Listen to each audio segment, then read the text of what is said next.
left field. Come on, Moose. He did it.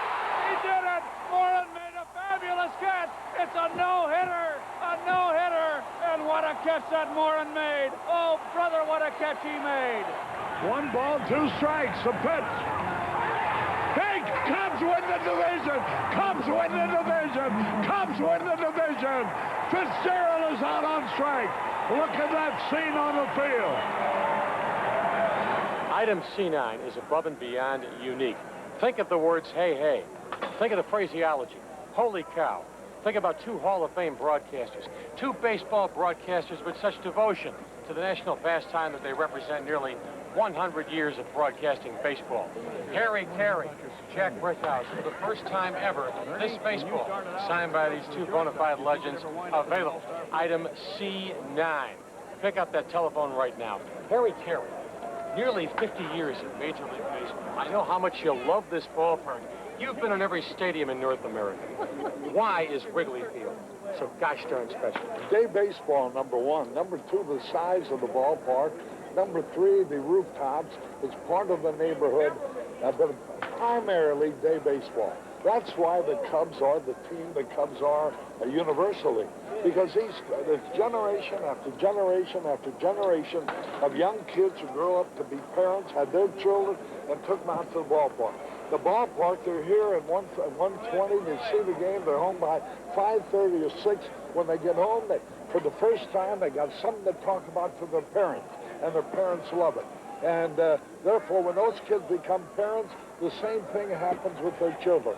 Day baseball, Mr. Wrigley, wherever you are up there in the Valhalla of sports, I don't know whether it's an accident or whether you thought of it, but keeping this part in day baseball is why the Cubs are so popular all over. Harry, by the way, let me ask you a more important question.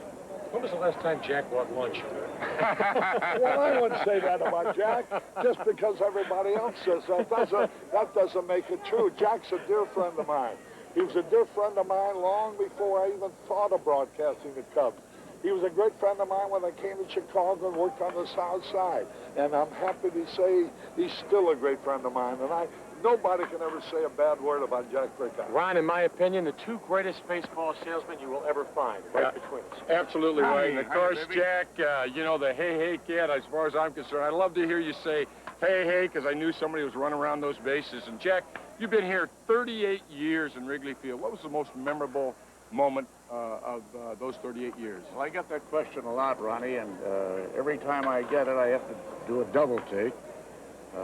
Because I've had the good fortune to handle on television 8 no-hitters, and 7 of them involved the Cubs. There's a high fly ball.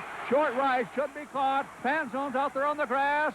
He has it. It's a no-hitter for Pappas. A no-hitter for Milt Pappas. Who's the other one involved?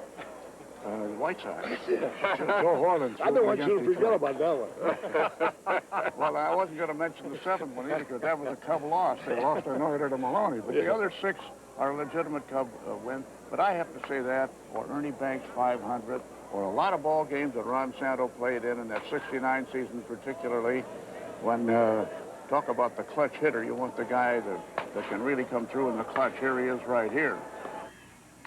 There's a base hit for Santo. The Cubs have the lead as Ron Santo singles sharply to right field. Kessinger scoring. Billy Williams stops at second. Atta boy, Ronnie. Getting back to Harry's question about Wrigley Field, I couldn't agree with you more. I once said to Phil Wrigley, you know, I love these new stadia compared to some of the old relics where we had to work. But I said I still see an awful lot of cement and steel and iron and a certain amount of sterility. At Wrigley Field we have warmth. And Wrigley said it very right. He said, those other people have a stadium. We have a ballpark. That's right. And that's just about the size. But Harry's point on day ball is a great point. It really is. Harry, how about yourself? You think about memories here on the north side, either as a Cub broadcaster or during the days with the St. Louis Cardinals. What comes immediately to mind? First of all, Stan Musie's 3,000 hit. Off Trabowski. Old Trabowski right down the left field line. Here's the pitch. Line drive, there it is! Into left field! Hit number 3,000! A run is scored! Musial around first, on his way to second with a double! Holy cow, he came through! They were saving Stan. He wasn't starting that game. They wanted him to get the 3,000 hit in St. Louis, where we're going right after the game. But now the game's at stake. He gets up as a pinch hitter, rifles a double down the left field line. The Cardinals beat the Cubs by a run, and that was one. The other memory, of course, is the division championship in '84. Cubs are the champion! The Cubs are the champion! The Cubs win! Look at that mob scene! Ursula out on strike! I started broadcasting in 1945, and not since 1945 have this traditional team, the Chicago Cubs, who weren't moved here from somewhere else, or weren't an expansion team. Not since 1945 have they ever even been in the World Series. Now that's something that, you know, when you get in the playoff, that then becomes extra special for you. Two individuals, both bona fide living legends. Let me quickly say this, too. Caray. Let me quickly say this. In 1908, since the Cubs won a World Series, but like a good Cub fan said to me not long ago, any team can have a bad century. Item C9. First time it has ever been offered. A baseball signed by two Hall of Fame broadcasters, the busts, both in Cooperstown, New York. Harry Caray, holy cow, the hey man himself, Jack Brickhouse, C9. The cost, a very minimal, $100 for two members of the baseball shrine in Cooperstown. Gorgeous, striking, you choose the adjective. We're talking about decorative prints, a set of three depicting the elegance of this baseball cathedral, Wrigley Field. Only $75 for all three. Any room in your home, any aspect of your office, your place of business. These pictures are positively gorgeous.